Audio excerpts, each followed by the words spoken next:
Shabbat Shalom a los hermanos en YouTube. Vamos a dar inicio a nuestra transmisión para el servicio de Hanukkah. Hoy vamos a tener el privilegio de estar un año más reunidos aquí conmemorando este día de victoria. Vamos a hacer un recuento para todos los nuevos que están llegando, para todos los hermanos que de pronto es la primera o la segunda vez y pues necesitan conocer un poco mejor lo que estamos haciendo. Los saludos ahí a los hermanos que están llegando. Nos hemos cambiado de salón, esperamos que haya una mejor señal, es la intención. Haremos todo lo necesario para que la transmisión se lleve a cabo. Vamos a iniciar entonces para la gloria de nuestro Señor.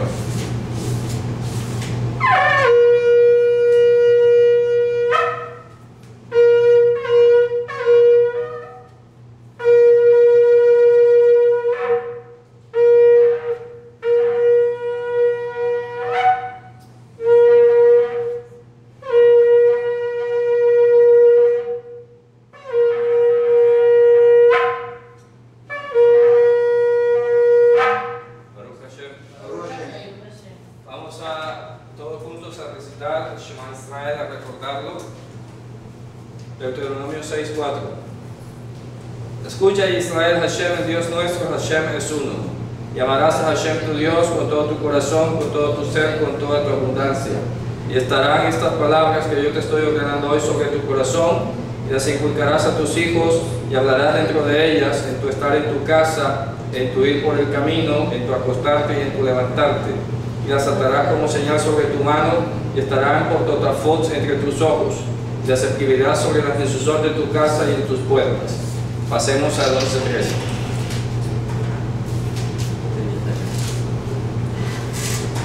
Sucederá que si a la hora de oír obedeces mis ordenanzas que yo te estoy ordenando a ustedes hoy, por amor a Hashem, el Dios de ustedes, por servirle con todo su corazón y con todo su ser, yo daré la lluvia de su tierra en su tiempo, la temprana y la tardía, y tú recogerás tu grano, tu mosto y tu aceite. Y yo daré hierba en tu campo a tu bestia, y tú comerás y te saciarás. Guárdense ustedes, no sea que los persuada su corazón, y se aparten y sirvan a otros Elohim y se postren a ellos. Se arderá la nariz de Hashem contra ustedes, y cerrará los cielos, y no habrá lluvia, y la tierra o el suelo no dará su producto, y ustedes aparecerán rápido sobre la tierra buena que Hashem les está dando. Y pondrá mis palabras estas sobre su corazón y sobre vuestro ser, y las amarrarán como señal sobre su mano, y estarán como totafot entre sus ojos. Y las enseñarán a sus hijos, hablando dentro de ellas, en tu estar en tu casa, en tu ir por el camino, en tu acostarte y en tu levantarte. Y las escribirás sobre las mesuzot de tu casa y en tus puertas, para que se abunden los días de ustedes y los días de vuestros hijos sobre el suelo que juró Hashem a sus padres, que le daría a ellos conforme los días de los cielos sobre la tierra. Amén. Muy bien, Javerín, como es de costumbre, estamos iniciando entonces con nuestra enseñanza. Ya al final tendremos alabanza y oración. Y quiero pues iniciar haciendo el recuento, porque tenemos muchos hermanos nuevos que pues seguramente no han tenido tiempo de ver todos los vídeos. Hay 3 vídeos sobre Hanukkah, pero no cae mal nunca un repaso y entender las cosas en vivo y en directo, ¿ok? Ustedes pueden preguntar lo que quieran y aquí estamos. Entonces, pues empezando con el saludo, ¿no? Hag a Hanukkah Sameach. Es la forma como se escribe. Hag a Hanukkah Sameach. Feliz fiesta de Hanukkah. Muy bien. Vamos a empezar por orden. La palabra Hanukkah, J-A-N-U-K-A-H, con tilde en la última A, no se dice Hanukkah, sino Hanukkah. ¿Ok? Esto es un participio. Hanukkah es como la educación, y ya vamos a ver por qué. Porque viene la raíz Hanach en hebreo, que es la que está ligada a la instrucción. Aquí tenemos la forma como se vocaliza y aquí tenemos la raíz Hanach. De esta palabra, curiosamente, viene el nombre de Hanoch, que es Enoch, por ejemplo. Hanoch se escribe y deriva de esta misma raíz. Hanoch sería como el que lleva la educación, el que lleva la doctrina. Hoy a los que son directores de grupos de niños, de jóvenes, se le llama un mejanech. Mejanech sería el que adiestra o el que instruye a los jóvenes en áreas específicas. En este caso, cuando una persona ya ha estudiado y es versada en algo, se le llama hanich. Es un hanich, una persona que ha recibido y que sostiene y retiene la instrucción. Entonces miren qué cantidad de palabras relacionadas, ¿no? Hanukkah, Hanach, Hanoch, Hanich. Y todo tiene que ver en torno a la educación. Entonces, vamos a ver, por ejemplo, en Números capítulo 7, interesante, es una de las porciones que se lee un día como hoy, y después de estudiar esto de Número 7, vamos a adentrarnos a la fiesta, a la cita de hoy que estamos conmemorando para entender qué hacemos celebrando este día. Vamos a ir a Número 7 y mira cómo empieza el verso 1. Y fue en el día de terminar Moshe, ¿de qué? De dejar levantado, de dejar en pie, de dejar erigido. Y esto es importante, porque la mentalidad hebrea está de erigido es estar vigente y estar acostado es no estar vigente. ¿Hago entender? Por eso, inclusive el profeta Isaías decía, Devar Hashem yakum leolam, la palabra de Hashem se levantará para siempre. Es decir, va a estar de pie, vigente. Y si sabemos que la palabra de Hashem se expresó corpóreamente, visiblemente en Mashiach, entonces sabemos que literalmente se levantó para siempre. ¿Ya? Cuando se levantó entre los muertos. No se quedó acostado, sino que se levantó. Yakum leolam, se levantará para la eternidad. Dice, en el día de terminar Moshe de dejar en pie el ¿qué? El Mishkan. El Mishkan, específicamente acuérdense que el Mishkan se le llamaba al tabernáculo del lugar sagrado y el lugar santísimo, el Kodesh HaKodashim. Dice que lo ungió y lo santificó con todos sus utensilios y el altar y todos sus utensilios. Y los ungió y los santificó. Vuelve y repite, y los ungió y los santificó. Entonces, a continuación, del versículo 2 hasta el final del capítulo 7, se van a dar cuenta que cada una de las tribus de Israel, sus representantes o sus príncipes, fueron acercando cada día un sacrificio. Fíjense ustedes, para la dedicación de qué principalmente. Porque fíjense ustedes, Moshe levantó todo el Mishkan. Mishkan, entiéndase el tabernáculo, voy a repetirlo para que lo vayamos todos entendiendo. La tienda, el Mishkan, ¿verdad? Aquí está el Mishkan, y aquí teníamos el Ohel Moed, la tienda de encuentro. Entonces Moshe levanta todo el Mishkan, ¿cierto? Y resulta que aquí delante tenía el altar del sacrificio, tenía el lavatorio de las manos y luego venía el lugar santo y el lugar santísimo. ¿Estamos claros, no? Pero miren qué curioso, de todo lo que levantó Moshe, empiezan los príncipes a traer sus korbanot. Entonces, dice aquí por ejemplo, vamos a leer el versículo 2. Acercaron las eminencias de Israel, Nesiai Israel, los levantados, cabezas de las casas paternas, ellos, los que eran príncipes de las tribus, los que estaban en pie junto a los encargados, y trajeron sus korbanot delante de Hashem, 6 becerras, ¿qué más? 12 toros, una becerra sobre cada uno de los dos príncipes, ¿cierto? Y un toro por cada uno. Y acercaron delante del Mishkan. Y dijo Hashem a Moshe, toma de ellos y que sean para servir el servicio de la tienda de la cita, Ohel Moed. Ohel Moed. Y lo pondrás a los levitas, o con los levitas, cada uno según su servicio. Y tomó Moshe las becerras y el ganado vacuno y los puso con los levitas. A los 2 becerras y a los 4 toros los dio a los hijos de Gershón según el servicio. Y a los 4 becerras y a los 8 toros los dio a los hijos de Merari según servicio con mano de Itamar, hijo de Aarón el sacerdote. Y a los hijos de Kehat no les dio, porque el servicio del Kodesh estaba sobre ellos en ese momento. O sea que de los 12 sacrificios fueron 4 y 8, y la otra familia sacerdotal no llevó, porque ellos tenían el servicio ese día, ¿ok? O sea que ya tenían su sacrificio asegurado.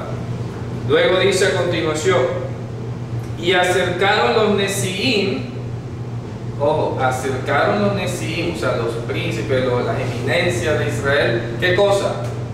¿Qué acercaron? La ofrenda. Ojo, ¿qué acercaron? Para el día, o por día, ¿cierto? Y acercaron, dice, acercaron. Pero mírate tú, acercaron los príncipes o los levantados, ¿la qué? La Hanukkah del altar.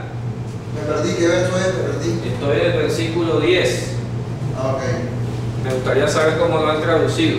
Los príncipes trajeron ofrendas para la dedicación del altar. No, fíjense ustedes, es muy hermoso esto, porque está diciendo que de esos 12 toros o entre toros y vacas, ¿verdad? Más todos los corbanots adicionales, ¿ok?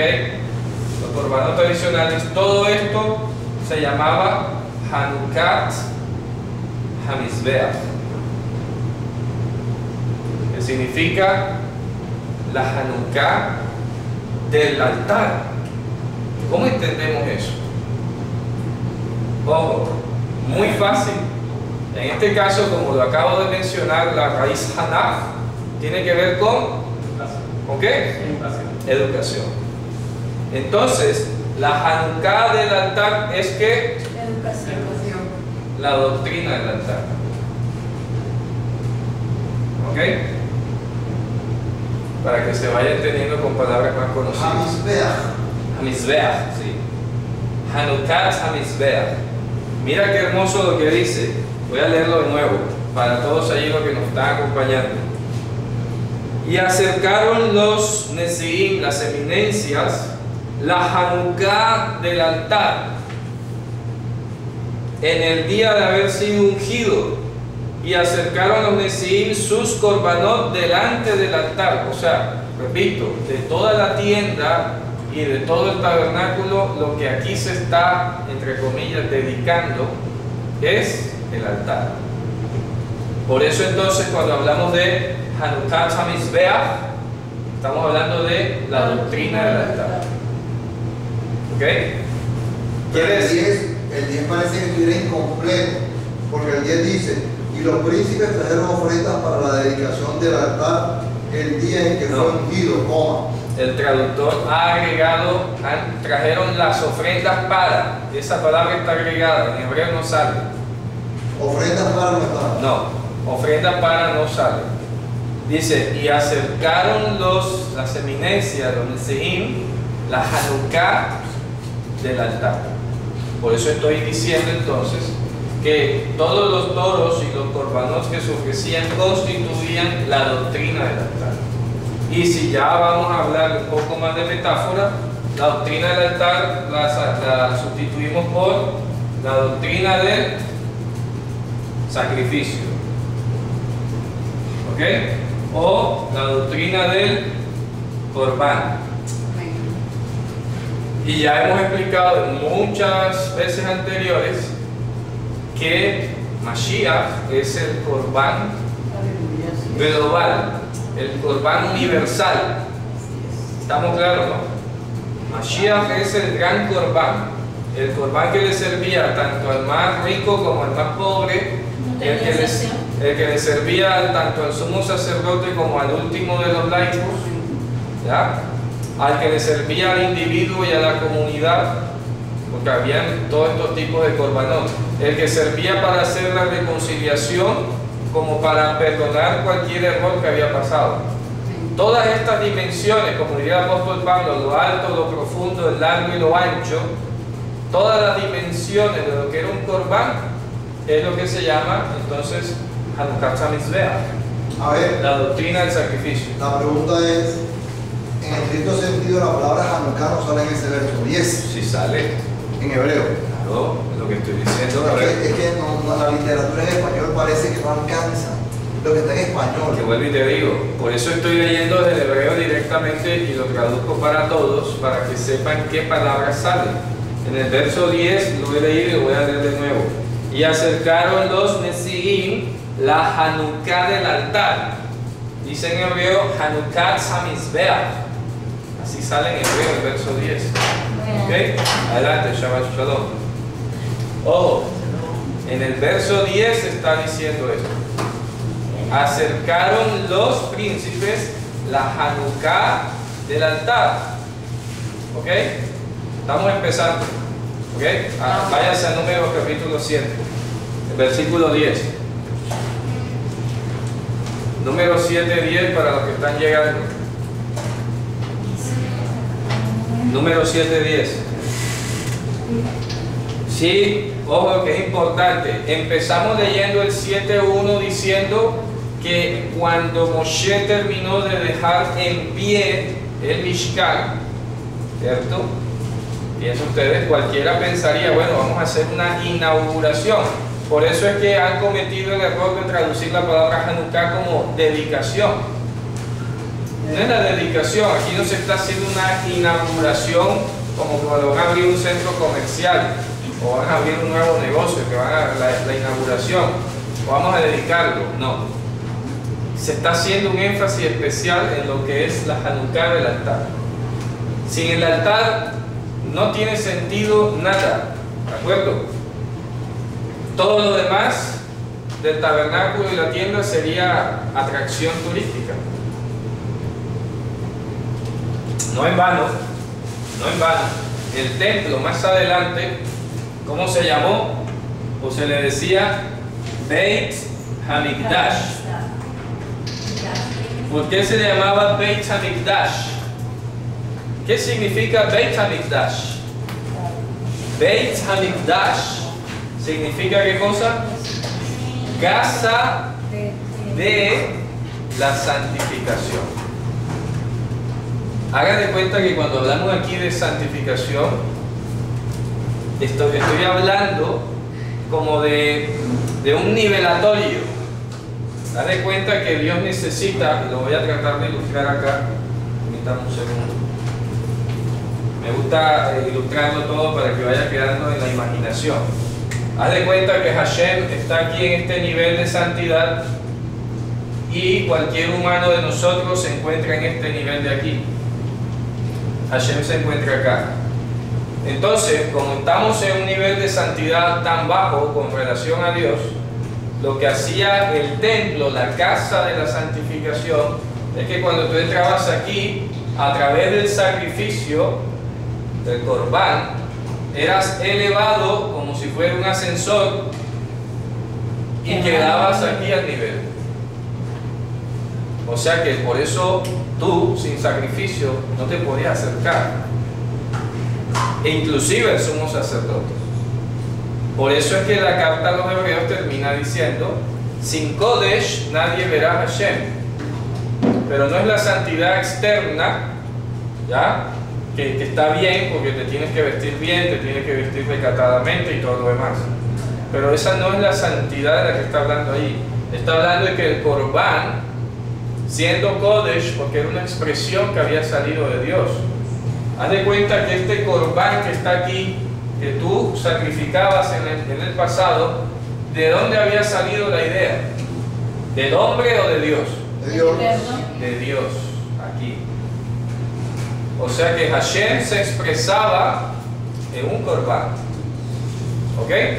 Y era este Corbán, que era idea de Dios, lo que te ponía al nivel de su santidad. Por eso es que en Apocalipsis dice que en el futuro, en la ciudad celestial, no habrá Beit Hamikdash, porque ya estaremos todos en el mismo nivel de santidad. Dicho de otra manera, lo que en lo que me daba acceso era la idea de cualquiera que sea la representación del Corbán, Ajá. sin Corbán No se ve, no se logramos ve. ese ascenso Ujú. No podemos estar al de mismo nivel. santificación, por así decirlo, como si fuese una purificación, limpiándonos todos, llegamos a ese nivel. Correcto. Y el Beit Hamidash aparece ese término cuando Ese aparece en la época del segundo templo. Adelante, hermano. antes no hubo el concepto de Beit Hamidash. No. Ese aparece pues ya Y a para pesar la, de que época, aparece el templo. para la época de Salomón, cuando el templo se construye. Fíjense ustedes que es importante que ustedes sepan que al templo simplemente se le llamaba la casa. La casa. No había necesidad de decir el templo ni la casa, simplemente con los años bastaba decir la casa y ya tú sabías que era el templo. ¿Ya? Por eso es que Hashem es nuestra casa. Y por eso es que luego, ¿qué dice la carta de Pedro, que lo he enseñado muchos años anteriormente? Que nosotros somos edificados como casa viva en la que Dios habita. Vamos a buscarlo en Pedro, capítulo 3. Vamos a buscarlo en 1 de Pedro. Ya se está cortando la transmisión. Otra vez. Sí. Capítulo qué? Capítulo 3. Somos edificados, claro, como casa viva. Vamos a buscarlo, sí. En el 2 creo que es. Capítulo 3:2. No, un segundo, ya le digo. Cuando dice que nosotros somos edificados como casa viva, creo que en el 2. En el 5, 2:5 dice, vosotros también como Sí, piedras ese vivas es. sed edificados. Ese, véalo. Vosotros también como piedras vivas sed edificados como casa espiritual y sacerdocio santo para ofrecer sacrificios espirituales aceptables a Dios por medio de Jesucristo. Muy bien, perfecto. Fíjense ustedes la idea que está transportando aquí Pedro, ¿no? Como casa espiritual. Ya sabemos que cuando dice casa estamos hablando del templo. Mikdash. Sí, la Habayit, la casa. Estamos hablando de la casa. Muy bien, a los hermanos que están ahí conectados, estamos tratando de que la señal se reponga. Hay asuntos aquí externos que parece que están influyendo sobre la señal, pero bueno, estamos haciendo todo el esfuerzo, ¿no? Ahí viene. Ok, sigamos entonces. El templo era llamado Beit HaMikdash, pero era porque tenía, digámosle, un elevador de santidad, que era el Corbán, ok, y el Corbán había salido de Hashem. Entonces lo que estamos viendo aquí en Números capítulo 7, para volver, es que a la hora de que se levantó el Mishkan, el tabernáculo, ¿de acuerdo? Cada una de las tribus de Israel y de sus representantes o príncipes o eminencias, Nesiim, los levantados, los que estaban con la carga al mismo tiempo, ¿verdad? Iban acercando, y dice allí el verso 10, repito, que habían acercado la Hanukkah del altar. Y estoy insistiendo y repito para todos que la Hanukkah del altar significa la doctrina del sacrificio. Quiere decir esto entonces que cuando hablamos de la palabra Hanukkah, ¿qué es lo que dije que se podía entender como qué? Educación o doctrina. Muy bien. Educación o doctrina. La doctrina del sacrificio, la doctrina del altar es básicamente el evangelio. ¿Ya? ¿Por qué? Porque es en el sacrificio en el que somos santificados. Y es en esa santificación en la que podemos ver a Hashem, en la que podemos acercarnos a Él. Si no hay esta doctrina entendida, no hay nada. Por eso es que el viernes estábamos hablando que el que niega al Hijo, niega. Si niegas el Corbán, no puedes ver a Hashem. ¿Está claro, no? ¿Y de dónde salió el Corbán? ¿De quién fue la idea? Hashem. ¿O no? ¿Está claro? Entonces, Este Corbán era la manera didáctica en la que Hashem se expresaba cada vez que alguno quería llegar allí. Decía, mira, no lo puedes hacer por tu propia cuenta. ¿Qué le pasó a los hijos de Aarón cuando entraron por su propia cuenta con otro fuego y con otra cuestión? La santidad los devoró. Eso mismo le habría pasado a Adán en el Gan Eden si hubiese pretendido a comer del árbol de la vida. Ya, la santidad lo habría fulminado. Entonces la única manera es que el árbol de la vida saliera a buscar a Adán. Por eso es que dice, el Hijo del Hombre vino a buscar lo que sabía perdido. ¿Está claro, no? Porque al revés no se podía. Al revés no se podía. No se podía entonces pensar el hombre por su propia imaginación. Y es lo que pasa con las religiones. Porque las religiones se inventan sus propios métodos, ¿ya? Sus propios ritos a través de los cuales aparentemente pueden acercarse a Dios. Pero resulta que no hay forma de acercarse a Dios si no es a través del sacrificio. Y por eso, repito, todo sacrificio fue resumido y fue consumado en Mashiach. Sin Mashiach no puedes acercar. Entonces por eso Él es nuestra Hanukkah del altar. Ahora sí vamos entendiendo. Porque todos esos sacrificios y toda la doctrina del sacrificio, voy a dejar la puerta como medio abierta para ver si la señal se mejora un poco. ¿Ya? Vamos a ver si estamos conectados allí, parece que sí. Bueno. Ok. Por eso es que Mashiach es nuestro Hanukkah HaMizbeach. Porque todos los sacrificios que se ofrecieron allí era la doctrina por la cual nosotros podíamos acercarnos a Dios. Vamos a ver en Efesios 1:6, por favor. Efesios 1:6 es una de las citas más hermosas de la Escritura. Vamos a leerla. Voy a tratar de acercar esto de este lado.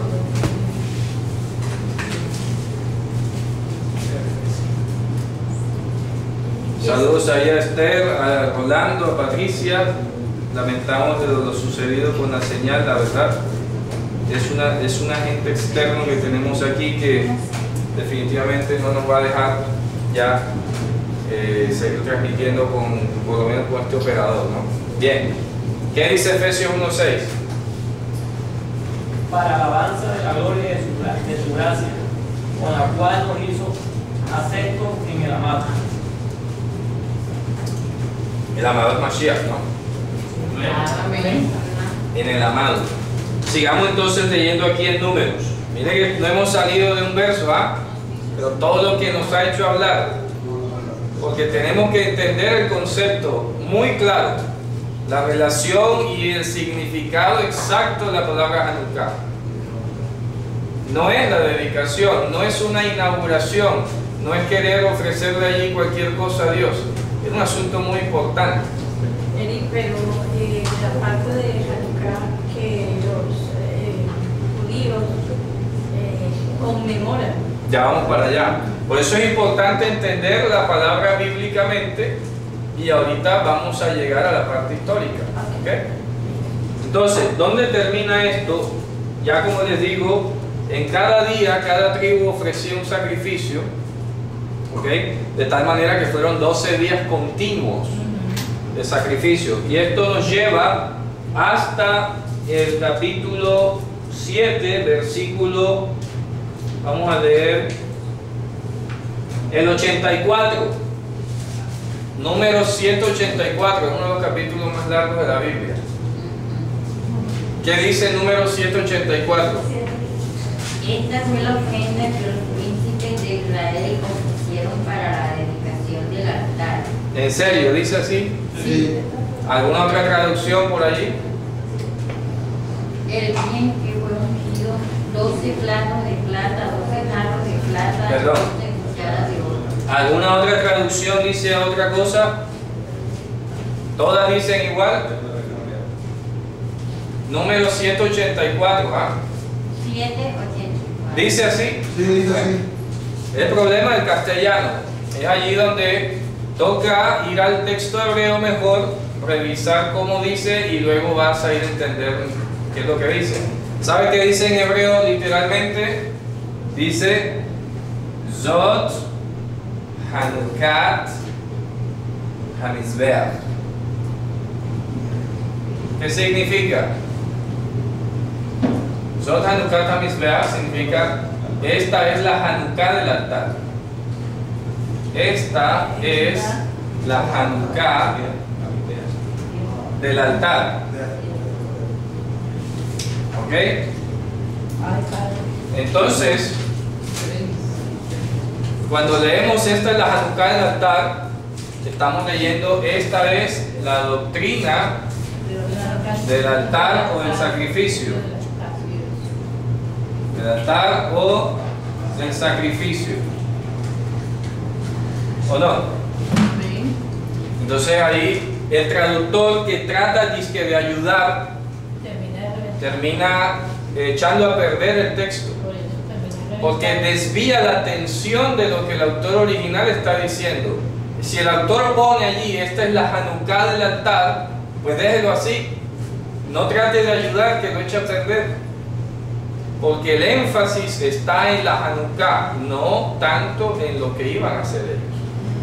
Porque lo que trata de enfatizar el autor aquí es la doctrina, lo que tú tenías que aprender, tener presente, y es lo que ya he dicho antes, que sin Corbán no te puedes acercar a Hashem, y que ese Corbán no es idea tuya, es de Hashem, porque Él fue el que se lo ideó, Él era el que lo especificaba, y si Él no lo aceptaba, tú no tenías nada que hacer allí. Por eso no podías ofrecer lo que a ti te naciera del corazón, que es esa nobleza hipócrita que usa la sociedad de hoy. ¿Me hago entender? Pero es la intención, es lo que me nace, eso es noble. Pues no sirve aquí, ni funciona, y es atrevida esa nobleza humana, sobre todo para esta época, porque entonces a todos se nos quieren ganar con la nobleza, con el buen corazón, que el sentimiento. Pero el sentimiento no es doctrina. ¿De acuerdo? Pero aquí estamos hablando de la doctrina del sacrificio. Y la doctrina del sacrificio, repito, te enseña que sin Corbán no te acercas a Hashem, que el Corbán es idea de Hashem, que tiene que ser aprobado por Hashem, y que tú de tus medios no puedes hacer nada. Y que todo eso hoy se resume en Yehoshua HaMashiach.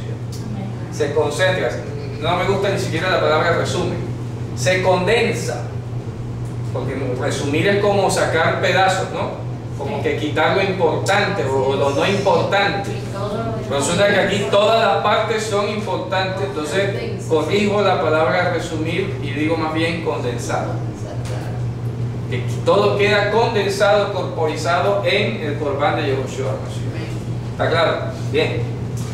Habiendo entendido esto, entonces dice, ¿verdad?, que después de esa Hanukkah expresada en sacrificios, vamos a tener lo siguiente. Ok, ahí terminó el relato con la especificación del sacrificio y todo. Ahora, ¿qué debemos entender por qué estamos aquí concretamente como hecho histórico? Resulta que cuando regresan de Babilonia los judíos, el templo comienza a funcionar en el año 515 a.C. Empieza a funcionar completamente. O sea, se suponía que ya debía estar todo en orden. Sin embargo, ustedes se dan cuenta que cuando pasan casi 100 años, todavía está Esdras y Nehemías dándose cuenta que la ciudad y el templo no estaban en orden.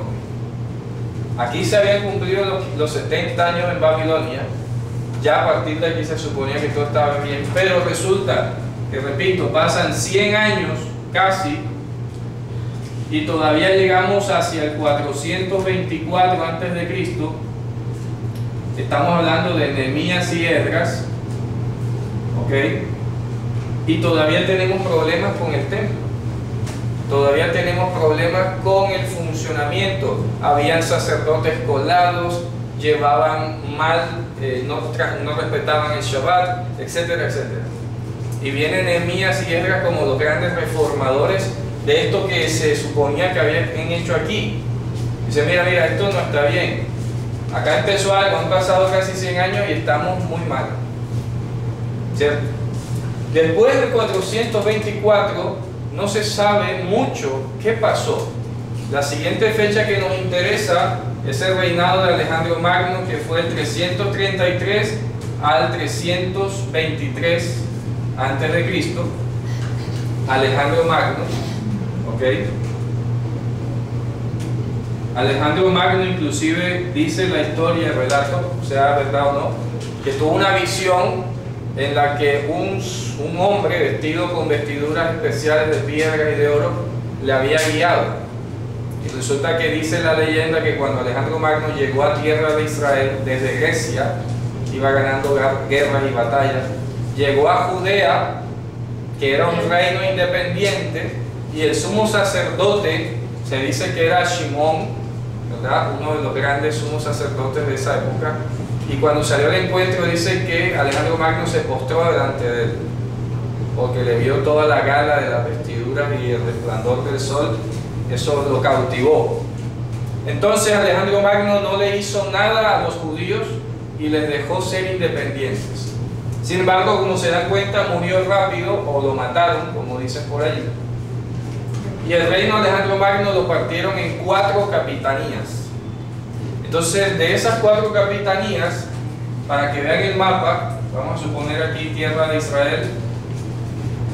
Aquí está Egipto. ¿De acuerdo? Vamos a poner aquí Egipto, aquí están los sirios. Entonces estos dos grandes capitanías, como se podrá imaginar, se querían disputar la tierra de Judea. Los Ptolomeos de Egipto la querían para ellos y los sirios seleucidas la querían para ellos. ¿Ya? Guerra, automáticamente.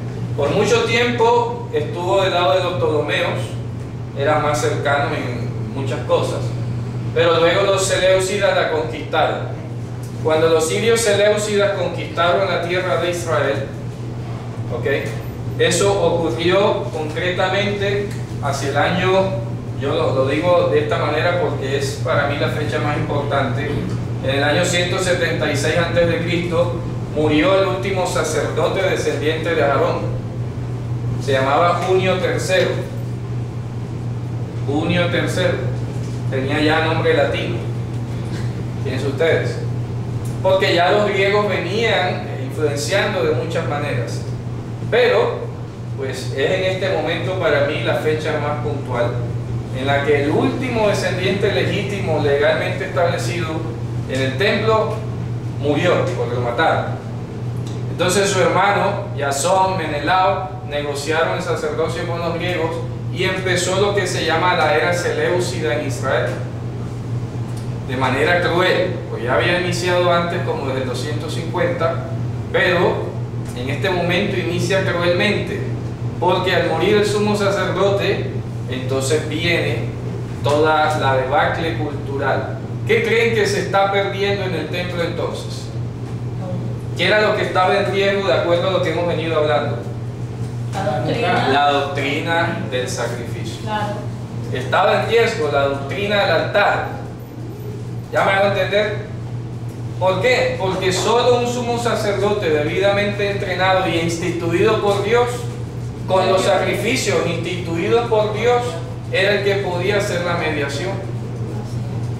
Pero si ya venía otro que Dios no había nombrado y con otros sacrificios que Dios no había aceptado, se estaba perdiendo la doctrina automáticamente. Claro. ¿Ok? Entonces en torno a esto gira la conmemoración. ¿Por qué? Porque luego casi 10 años, en el año 165 a.C., casi 10 años después, cuando se recrudeció el combate, apareció una de las 24 clases sacerdotales que había de tiempo antiguo, que no tenían derecho de ser sumos sacerdotes, pero eran levitas por lo menos, que eran los de la secta o el grupo de la clase hasmonea.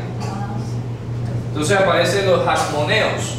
Ustedes pueden ir a 1 de Crónicas capítulo 24. Vamos a ver allá para que ustedes estén enterados. Y ahí en el capítulo 24 aparece la clase de los asmoneos. Vamos a tratar de buscarlo rápido. 24.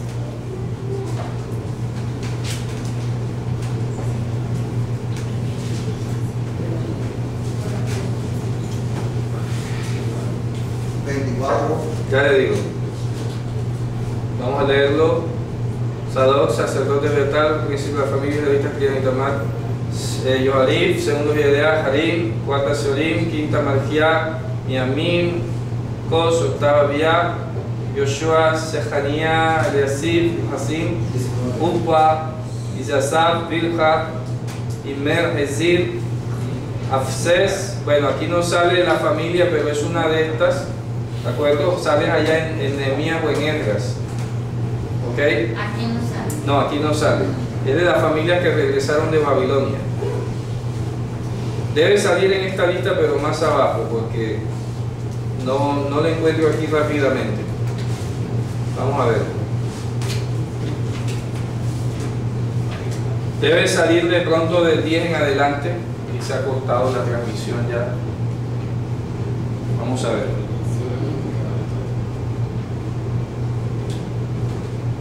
Donde sale Hasmonaim, los Hasmoneos, es una de estas familias. Vamos a tratar de volver a transmitir aquí. Ok, vamos a ver. Bueno, luego se las tengo que encontrar, porque aquí no nos vamos a demorar por esto.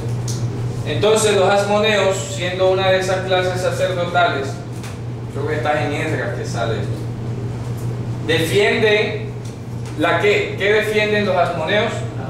La doctrina. La Hanukat Hamizbeach. ¿Ok? ¿Listo? Eso es lo que están en última. Dios los está utilizando para defender esto. Sino que si hubiesen defendido solo un templo, hubiesen defendido solo, no sé, unos utensilios, eso no tendría sentido. Sin embargo, ahí vino el problema. ¿Por qué? Porque estos asmoneos, si bien Dios los utilizó para devolver la Hanukat HaMizbeach, la doctrina del sacrificio, cometieron un error. Y es que en lugar de buscar si todavía había quedado un descendiente de Aarón que pudiera oficiar como la Torá ordenaba, ellos aceptaron ser ellos los sacerdotes. Y ahí empezaron los problemas. ¿Qué pasó? Que el poder los corrompió y este reinado hasmoneo, que eran hebreos, fue un reino independiente casi 100 años, hasta el año 68 a.C., cuando vino el general Pompeyo, romano, e invadió Judea. Y luego ya con los romanos empezó el fin. ¿Por qué? Porque los romanos nombraron al dedillo a los sacerdotes de allí en adelante. Entonces fue peor todavía. El hecho de no ser diligentes en hacer la voluntad de Dios les dio una confianza que aparentemente todo estaba bien. Pasaron 100 años, ¿ah? Eso te enseña que Dios no olvida las cosas. No pienses que porque no te pasa nada, entonces no hiciste nada malo. Ay, ¿De acuerdo? A los saduceos. No. Eso vino, bueno, aparecieron después, ¿no? Aquí Herodes empieza, porque los romanos luego nombran a Herodes más adelante, casi 30 años después es que aparece el rey Herodes el Grande. Entonces Herodes comenzó a vender el sacerdocio. Era como un puesto burocrático, a propósito de coimas. ¿Ya? Era lo de Resh de ese momento. ¿Ya? Vendían el sumo sacerdocio al mejor postor. Por eso es que Jerusalén es llamada la ramera en Apocalipsis. Porque el templo y todos sus funcionarios estaban corrompidos. Por eso es que Yehoshua viene y dice: alguien mayor que el templo está aquí. Y ya lo que quedaba allí era un cascarón que se iba a deteriorar y a caerse. Cuando van los discípulos todos alabanciosos a mostrarle los edificios, mira qué mármol, mira qué escultura, mira qué columnas, mira qué piedra, mira qué oro, ¿qué fue la que les dijo? No va a quedar piedra sobre piedra aquí. De tal manera que eso no es solamente una reprimenda por toda la profanación y poner en riesgo la doctrina del altar, ¿ya? Sino simplemente o también la sustitución del mecanismo de cómo funcionaba la doctrina del altar. ¿Está claro? Porque ya el altar ahora iba a ser él. El sumo sacerdote iba a ser él. Él iba a ser el altar, él iba a ser el corbán y él iba a ser inclusive el mismo lugar santísimo, porque al mismo tiempo era el árbol de la vida.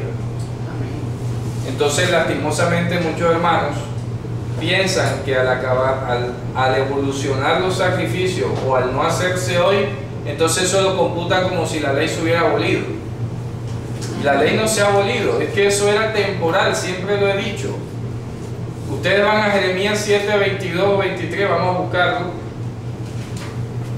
Jeremías 7, 22 y 23. Hermano, y la figura del sacrificio siempre ha existido, está ahí permanente para siempre. Siempre existió la figura y está funcionando hasta cuando ya el mal se ha extinguido, ¿no? Vamos a ver en Jeremías 7. ¿Qué dice? Vamos a leerlo desde el 22 al 23. ¿Qué dice? Jeremías 7, 22 al 23.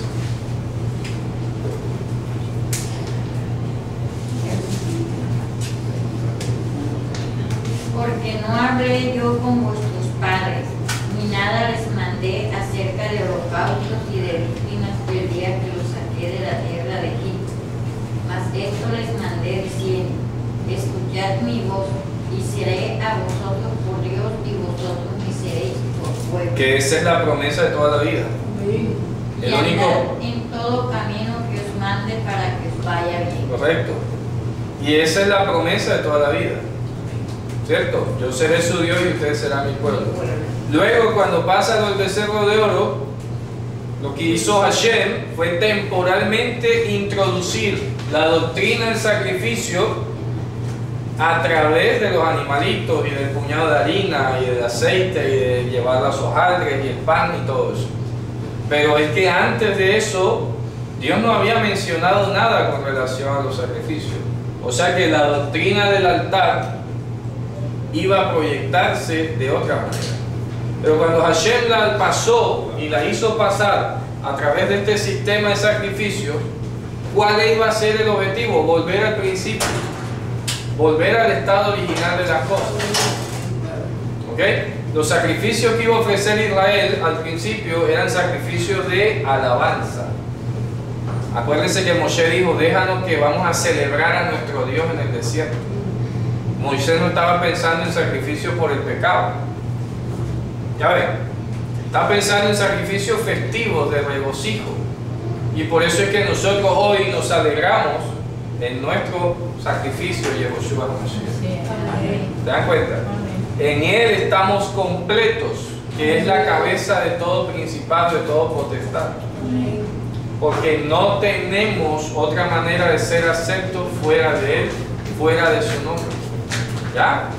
No hay otra forma, ni como decíamos el viernes, no hay un nombre en el cual podamos ser salvos, no hay otro nombre en el cual podamos ser salvos, sino en el nombre de Yehoshua HaMashiach. ¿Está claro? Bien. Entonces, para ir concluyendo con nuestro resumen histórico, la Hanukkah que el pueblo judío está celebrando hoy es apenas esta pequeña victoria de los hasmoneos hace ya más de 2160 años. Es esa pequeña victoria la que ellos están celebrando hoy. Nosotros nos sumamos a esa victoria, claro que sí, porque esto ocurrió antes de venir Mashiach y de no haber Hashem, porque ante todo fue Hashem, no fue la fuerza de ellos, no fue su espada ni su arco. Amén. De hecho, las bendiciones que se recitan hoy dicen: tú entregaste a los muchos en manos de los pocos y a los fuertes en manos de los débiles, y obraste milagros con nuestros padres en aquella época para este tiempo. ¿Se dan cuenta? O sea que hasta el pueblo judío tiene al menos esa gallardía o esa humildad de expresar de que no fueron ellos los que habían hecho esta victoria, sino se la reconocen a Hashem. ¿Ok? Pero ellos se han quedado aquí. ¿Y ahora qué pasa? Vamos a explicar, ya como para ir terminando algunos detalles aquí, vamos a explicar qué ha pasado. Hay leyendas, porque nada de esto se puede aseverar con firmeza. Hay varias leyendas. Dice una de las más famosas que para este año 164, perdón, cuando ya se había logrado la victoria, antes de Cristo, se iba a volver a poner a funcionar el templo en todas sus partes, y solamente había aceite para un día, y había preocupación porque la lámpara se tenía que encender todas las noches y durar encendida toda la noche, y el aceite no alcanzaba para estar siempre, ¿no? Estaban salidos de una guerra, había destrucción, había desolación, y sin embargo dice la leyenda que ese aceite duró para 8 días. ¿Ok? Esa es la leyenda más famosa. ¿Qué pasó? Y aquí es donde vienen los detalles y por qué hay a veces tanta confusión de cosas. Si vamos al hecho histórico, lo que se encendía en ese momento, que era la menorá, que es de 7 brazos, y toda la menorá encendida. La menorá no se encendía una luz por día, se encendían todas las luces cada día. ¿Ok? ¿Estamos claros, no? En eso yo creo que no hay problema. Repito, ahí vamos. Por eso es importante entender el orden histórico de las cosas, ¿no? Porque es que no podemos pasar de largo por la historia y por los hechos concretos. Estamos hablando del templo. En el templo solo había una menorá, y en la menorá habían 7 luces, y esas 7 luces todas completas se encendieron por día. Si el primer día, y si la leyenda fuese verdad, se encendieron todas, pues siguieron encendiéndose al día siguiente y al día siguiente, todas cada día. ¿Qué pasó? Que sea por pedagogía o por quizás enseñar cosas o por mantener la constancia allí, la comunidad judía global se inventó un artefacto que se llama Hanukkah, que es diferente de la menorá. ¿Por qué? Porque tiene más brazos. ¿Ok? Esta tiene 8 luces y la del centro. Esta se llama Hanukkah. ¿Ok? Hanukkah. Y esta se llama menorá. ¿Está claro? ¿Ok? ¿Estamos ubicados? Lo bíblico es la menorá. Lo que vino después en la historia, la Hanukkah. Entonces, ¿qué hace el pueblo judío hoy? Para que ustedes sepan y entender y no crean que aquí estamos de pronto inventando cosas raras. Lo que hace el pueblo judío hoy, por didáctica, repito, o quizás alguna otra estrategia, es que encienden la del centro, que no se cuenta, porque si no serían 9, pero ellos no cuentan la del centro, dicen que es como un piloto nada más. Entonces van encendiendo una luz cada día, empezando de izquierda a derecha. ¿Ok? Entonces encienden la de aquí con la de acá. Si nosotros lo hiciéramos al modo estrictamente judío, no tendríamos esta menorá aquí con todas las luces encendidas, sino que entonces tendríamos apenas una luz aquí y la de acá. ¿Ok? Mañana, si nos reuniéramos, entonces encenderíamos una segunda luz. Pasado mañana, si nos reuniéramos, la tercera, y así sucesivamente hasta el final. ¿Ok? Quiero que entendamos esas diferencias y que sepamos adaptarnos a donde estemos. Ya si esto no es bíblico, tampoco quiere decir que sea satánico. ¿Ok? Es una didáctica que hay y se respeta. Pero si queremos ser estrictamente bíblicos, esto es lo que había que hacer. ¿Ok? Importante, porque hay mucho ruido sobre este tema. Y repito, está bien y el pueblo judío preservó la celebración, eso se valora. Se acuerda de esta familia, se acuerda de los hechos y lo ha sostenido por más de 2000 años. Pero ya nosotros pues no estamos simplemente imitándolos a ellos, sino que seguimos los pasos de nuestro Señor, ¿okay? Y sabemos que debemos darle preferencia a lo bíblico. Yehoshua nuestro Señor celebró esta fiesta, y eso hay que decirlo. En Juan 10:22, ustedes pueden leerlo, dice allí que Yehoshua estaba en el templo, era invierno y se celebraba en Jerusalén la fiesta de ¿qué? Entonces ponen ahí de la dedicación. No es la fiesta de la dedicación, es la Hanukkah. ¿Ok? La fiesta de Hanukkah. Fíjense ustedes, ¿no? Muy claro, ¿cierto? Se celebraba en Jerusalén la fiesta de Hanukkah.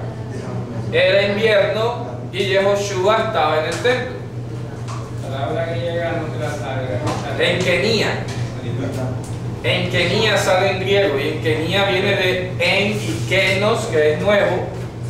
Entonces en griego, en Kenia suena como la renovación, algo así. En Kenia en griego suena como hacer algo de nuevo o la innovación, pero no es la traducción exacta de todo lo que implica la palabra hebrea Hanukkah, porque mira todo el recorrido tan hermoso. Entonces ya ves, cuando tú piensas en Hanukkah, empiezas pensando en ¿qué? En el altar, en todos los sacrificios que se ofrecieron. Piensas luego en el templo como la casa de la santificación. Y luego terminas sabiendo que Yehoshua es la concretización de la Hanukkah del altar. Que este hecho histórico que hemos hablado aquí está integrado y hace parte de ello. Sí, claro que sí. Tenemos que saberlo, ¿no? Que hace más de 2160 y tantos años, para esta época, el pueblo judío sobreviviente y valiente y victorioso en Dios había restablecido o había logrado la independencia del sacrificio del altar. Que cometieron un error, ya no les duró mucho el acierto, pero ya gracias a nuestro Dios venía el verdadero Corbán. ¿Está claro? Venía el verdadero Corbán, que es nuestro Señor Yehoshua Mashiach. ¿Está claro? Bueno, hermanos, con esta resumen, entonces vamos a terminar. Si tienen alguna pregunta, alguna inquietud, con mucho gusto podemos atenderla, porque quiero que todos ustedes despejen las dudas, que si quieren que repita algo, con mucho gusto lo puedo repetir, porque la idea es que todos quedemos entendidos. Dígame, hermano. Eri, es sobre la participación de Zacarías allí en el relato de Lucas, de Evangelio de Lucas. ¿Dónde queda esa participación de Zacarías allí? Él es una de las clases que había. Pero no trabajaba como sumo sacerdote. No. Era solamente la... Claro, porque él ministraba allí nada más, pero no era sumo sacerdote. De hecho, bueno, Juan había podido ser un aspirante potencial porque al menos era hijo de Elizabeth y Elizabeth era de las hijas de Aarón, pero no lo dejaban. Y mira que se fue al río Jordán, se fue de Jerusalén. A pesar de que el sacerdocio estaba en manos de los saduceos, de alguna manera ellos dejaban participar a los levitas, pero no... Claro, no era el jefe el que mandaba allí la parada. Él podía nombrar y destituir a quien quisiera. ¿Ya? Ahora, quiero recalcar, ahora que lo dices, que algunos hermanos entonces han dicho: Ah, pero la Hanukkah no la ordenó Dios, entonces no la celebro. Bueno, si no la quiere celebrar, yo no se la voy a imponer, ni le voy a amenazar, ni le voy a decir cosas como para coercerlo a que la celebre. ¿Cierto? Lo que digo es que, pues, si Yehoshua, el soberano de los cielos y la tierra, no tuvo inconvenientes para celebrarla, me parece como muy rebuscado que alguien hoy diga, no, es que yo no lo quiero celebrar porque eso no es bíblico. O sea, me parece como chocante eso, ¿no? Es muy raro, porque tú no te estás fijando en este hecho histórico nada más. No te debes fijar en que esto fue una sola conmemoración de una victoria histórica, sino que tienes que tener pendiente el concepto de la Hanukkah. ¿Está claro? Porque si te quedas en un hecho histórico, pues sí, sería como celebrar un día de independencia cualquiera. Pero este no es cualquier día de independencia. Este día de independencia lo forjó el mismísimo Dios y fue en procura y en preservación de la doctrina que él había traído desde el principio y que ya estaba a punto, a portas de manifestarse. ¿Amén? Pues hermano, entonces... Hay una pregunta. Dígame. De número 7, cuando dice de Hanukkah, y entendido que apenas se estaba haciendo un alistamiento del templo, ya el concepto Hanukkah en ese número 7 tiene el concepto propio de la doctrina. De la doctrina. Claro, de la educación. Desde ese mismo momento ya estaba, a pesar de que el templo estaba arrancando allí. Claro. Es por eso que se llama la Hanukkah del altar, la doctrina del altar. ¿Ok? Bueno, entonces hermanos, con esto vamos a terminar. Al menos creo que queda grabada la transmisión. No se pudo hacer más. Me despido de los hermanos por acá. Shalom. Porque no están en vivo allí. Y shalom por acá también.